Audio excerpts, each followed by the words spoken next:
IPL 2025 is on, and like every season, we are watching great teams in action and some not so great ones. But if you look closely, it's not always about big names or big budgets. The difference between teams that click and teams that collapse often comes down to this: systems. Behind every winning cricket team, there's a clear process. And honestly, that's exactly what separates average HR from effective HR in the business world.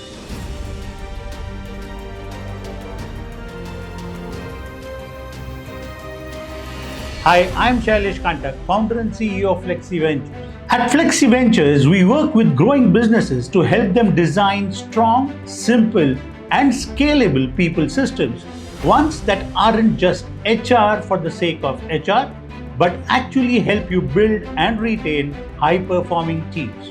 In today's video, let's look at how the structure, strategy, and systems of a great cricket team gives us the perfect playbook for building better HR processes in our organization. Let's start with the first building block: scouting and selection, or what we in HR call talent acquisition. Cricket teams don't just pick players based on reputation or reference. They're scouting, performance data, role-specific assessments, and a lot of thinking around team fit. In business, hiring should work the same way. But too often, we rush into recruitment without being clear on what we really need. That's like picking up a spinner for a pitch that favors pace and then being surprised when it doesn't work. A solid hiring process starts with clarity. What does the role really need? What does success look like in the first 90 days? What kind of person would thrive in your company's culture? Cricket teams don't leave selection to chance. Neither should businesses.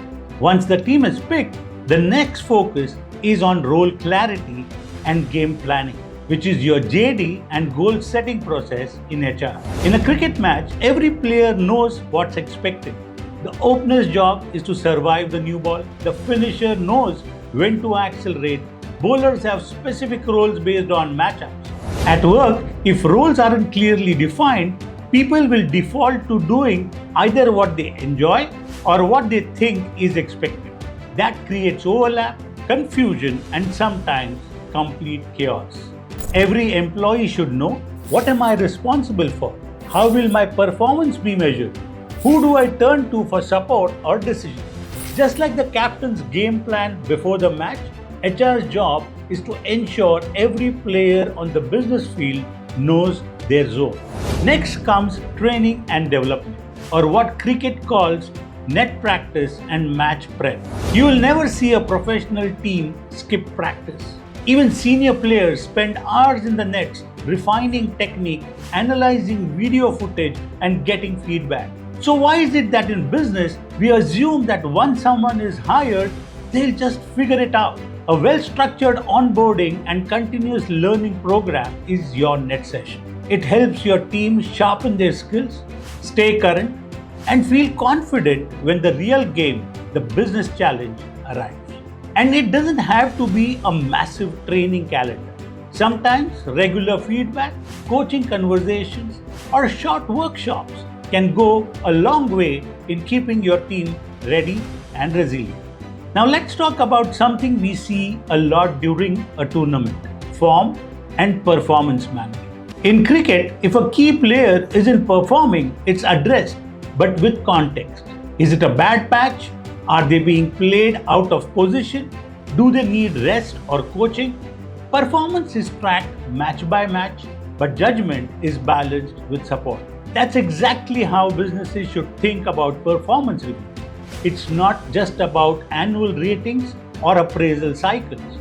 It's about consistent tracking, regular conversations, and understanding what's helping or hurting someone's output. Are they clear on their goals? Are they engaged? Are they facing obstacles that aren't visible? The best HR processes don't just measure performance, they develop it. Now let's move to the glue that holds all of this together: team culture and chemistry, which maps directly to our workplace culture. Look at any successful team. You will hear the same words. We back each other. We enjoy playing together. We know our roles. That doesn't just happen. It's built through trust, shared values, fair systems, and a culture where feedback is not feared and wins are celebrated as a team. So HR plays a huge role here. How do we reward performance?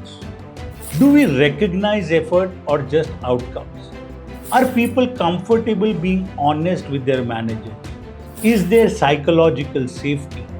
These are the soft systems that create hard results. So here's what cricket teaches us about HR. It's not just about policies, it's about creating systems that help people perform, feel valued, and stay alive. Let's quickly recap the parallels. Number one, scouting is equal to hiring. Be intentional, not impulsive. Hire for role and team fit. Number two, game plans is equal to role clarity. Define what success looks like. Don't leave it open to interpretation. Number three, net practice is equal to learning and development. Invest in preparation, not just performance. Number four, form is equal to performance review. Track regularly, support consistently. And finally, number five, team culture is equal to organization culture. Build a space where people feel safe, trusted, and influenced. Cricket teams don't win with just talent, they win with systems. And the same applies to business. If your organization is growing and your HR is still a loose set of reactive tasks, it's time to step back and build the processes that will take you from good to great.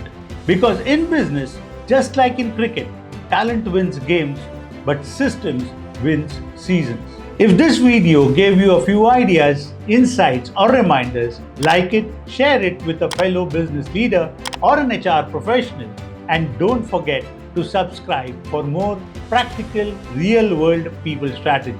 This is Shailesh Kantak signing off. Thanks for watching and enjoy the rest of IPL with fresh eyes. The next time you watch a match, remember, you might just be watching your HR strategy in action.